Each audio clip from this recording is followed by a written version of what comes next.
चाहिँ खतरा देखिएर यो चाहिँ बार्बिक्यू गर्ने जाली हो ज्यालो भइरहेको छ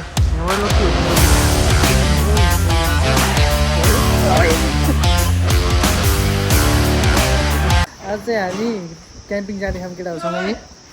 केटाहरू रेडी हुँदै थियौँ टेन्ट छ स्लिङ ब्याग छ के हो लिएर आइज त्यही यहाँ चाहिँ टेन्ट सेन्ट सब भइसक्यो आज एक रात हुँ बसिन्छ आज हामी क्याम्पिङ भन्छ एक रात बस्नुपर्ने हुन्छ बाध्यता छ हो कि त उहाँ ढोल पानी खाने ढोल भन्ने हुन्छ होइन यहाँ चाहिँ टेन्टहरू छ टेन्ट स्लिपिङ ब्याग हुन्छ हुन्छ अझ तिनजना के हुन्न यहाँ त बसिन्न नि थाहा भइहालिन्छ नि यत्रो सामान चाहिँ धेरै भयो हाम्रो यहाँ यत्रो सामान छ हाम्रो जिउमा भनेको भन्नु हजुर भनेको भन्नु त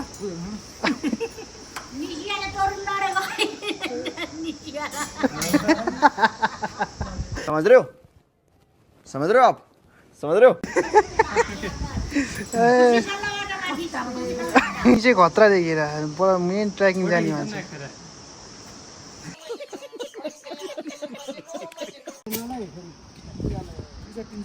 कानावर भन्ने ठाउँ छ मैले हामी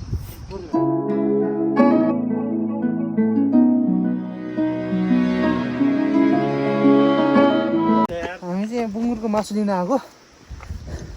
तर बुङ्गुरको मासु पाइएन बल्ल काट्दै रहेछन् अब चाहिँ हामी कुखुराको मासु लाइन्छ होला यहाँ चाहिँ बुङ्गुर काट्दै थियो रहन्छ अब चाहिँ हामी पोक पाइयो भने पोक नभए है अब अरू के हुन्छ मासु लाग्छ हामीले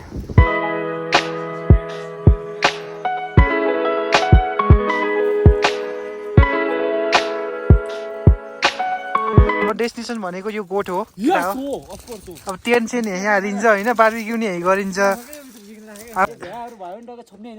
हो यो चाहिँ ट्याक्क भेडार छोड्ने लगाम घोडाको अगाडि हुन्छ नि खुट्टा उसमा त्यस्तो चाहिँ कतै भाग्न लाउने फाइनल्ली गाइज हाम्रो टेन्ट पनि यहाँ सेट भयो हामी चाहिँ यहाँभित्र सुत्ने टेन्ट ट्याक्क गोठभित्र यताको पुगिन्छ यहाँ चाहिँ टेन्टमा सुटिन्छ हाम्रो चाहिँ अहिले ट्याक्क यहाँ चाहिँ चिया पाक्दै छ यो चाहिँ बार्बिक्यू गर्ने जाली हो बार्बिक्यू गर्ने जाली यहाँ चाहिँ म्यारिनेट गर्छन् मासु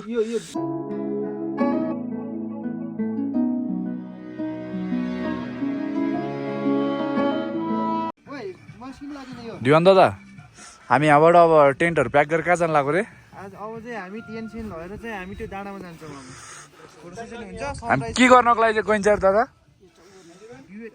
के गर्नको लागि गइन्छ हामी अब त्यहाँ भ्यू सनराइज हेर्नको लागि अनि हामी यहाँ बस्नु कारण के हो दादा हामी चाहिँ हिजो जाडो छल्नलाई चाहिँ गोठमा बसेको टेन्ट हालेर अब चाहिँ हामी सब रेडी भयो अब आगो सागो त्यत्तिकै छ हामी फेरि फर्केर आउँछौँ माथि आज बेलुका 4-5 बजीतिर सिधा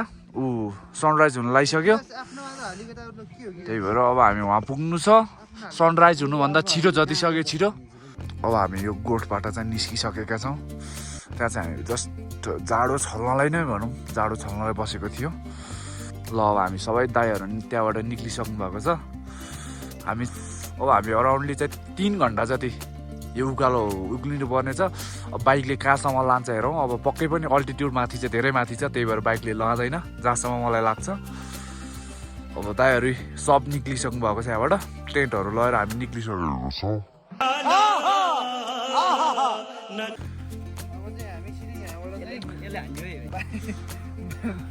बाइकमा चाहिँ म डाँडामा गइन्छ के लाग्छ दाइ तपाईँलाई हदै के लाग्छ तपाईँलाई बाइकले लग्नु सक्ला त अल्टिट्युड त्यही त अल्टिट्युड नै धेरै माथि चाहिँ हामी वहाँ पुग्नु पर्ने चाहिँ यहाँ छ हाम्रो बाइक हिँडेर जाने भने अराउन्डली 3 घन्टा चाहिँ म्याक्सिमम लाग्छ हामीलाई अब चाहिँ हामी यहाँदेखि सिधै माथि डाँडामा गइन्छ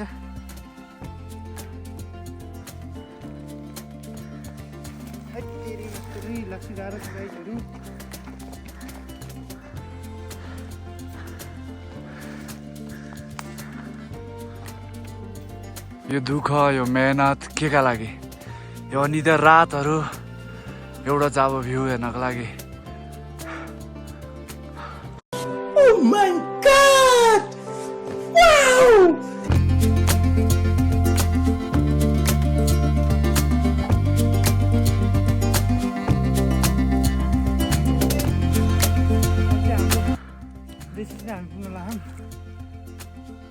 हिउँ पर्ला जस्तो गरिरहेछ हेरौँ के हुन्छ हिउँ पर्यो भने चाहिँ एकदम एक्साइटेड होइन दादा हजुरले ब्याग बोकेको कति भयो कति मिनट जति भयो ब्याग बोकेको नडाटी भन्दा ए ब्याग बोकेको त मैले त बोकेछु हो एकदम दादा यार तपाईँले हो ती तिनजना बोक्नु भएको छ दादा स्नोफल सुरु भइसकेको छ यो लाइक यो यता चाहिँ यो वर्षको पहिलो स्नोफल हुनसक्छ सायद यो यहाँ चाहिँ हाम्रो डिवन दादा हुनुहुन्छ राम्रो छ यार भ्यू अझै माथि जानु बाँकी छ हामी यहाँनिर जाने प्लान गरिरहेछौँ भाइ एक दुई सप्ताह तिमी जाओस् न यार भाइ भनिदिनु न बनाउनु भन्छ यार तिमी के हो दादा पर्दा दादा राइज हेर्न आएको फल भयो हामी यहाँ खास सनराइज हेर्न आएको गाइजहरू तर यहाँ चाहिँ फल भयो फल भयो के फल भयो भन्दाखेरि चाहिँ स्नोफल भयो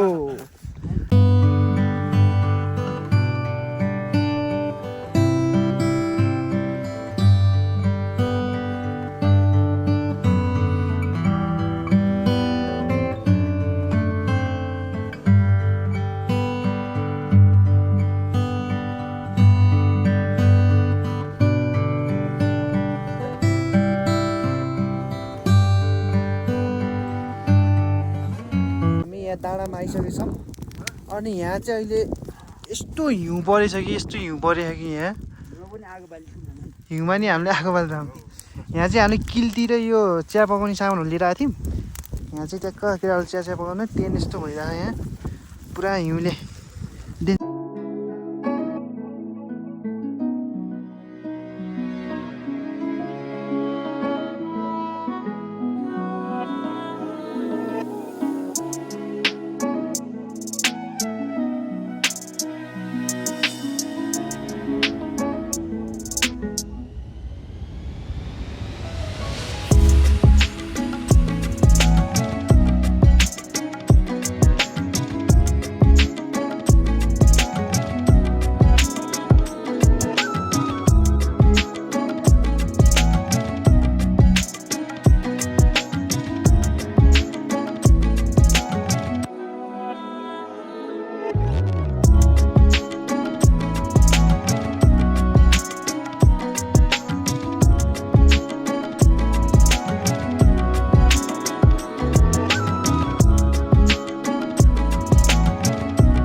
अब चाहिँ हामी यहाँदेखि डाइरेक्ट तल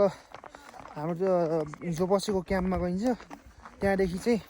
खानासाना खाएर अनि त्यहाँदेखि सिधै घर निक्लिन्छौँ हामी अब चाहिँ त्यही हो अब मामाजी कस्तो लाग्यो आजको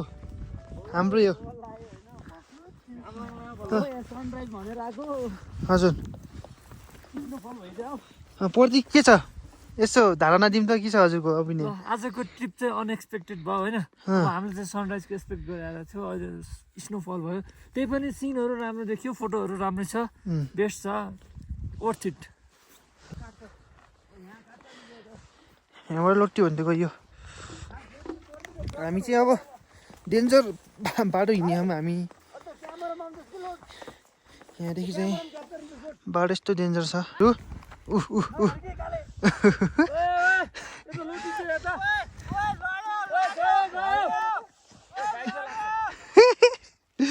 ला चिप्लो गाइज नि यहाँदेखि चाहिँ एकदम चिप्लो हो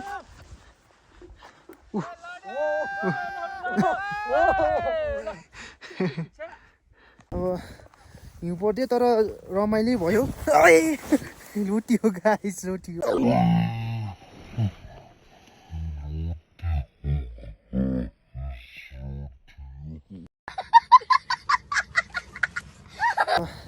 आज चाहिँ लक्कीली हामीले चाहिँ स्नोफल हेर्न पाइयो तर रमाइलो भयो होइन भ्लग चाहिँ मैले सायद यहीँ इन्ड गर्छु होला अब के अरे अरू कुरा सबै त्यही नै हो है अनि thank you for watching my video यदि मेरो हजुरहरूलाई मेरो भिडियो मन पऱ्यो भने please like share and subscribe गरिदिनु होला डेन्जर हिउँ परिरहेछ हेर्न सक्नुहुन्छ हिउँ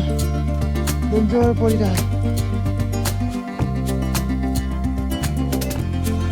डेन्जर हिउँ परिरहेछ डेन्जर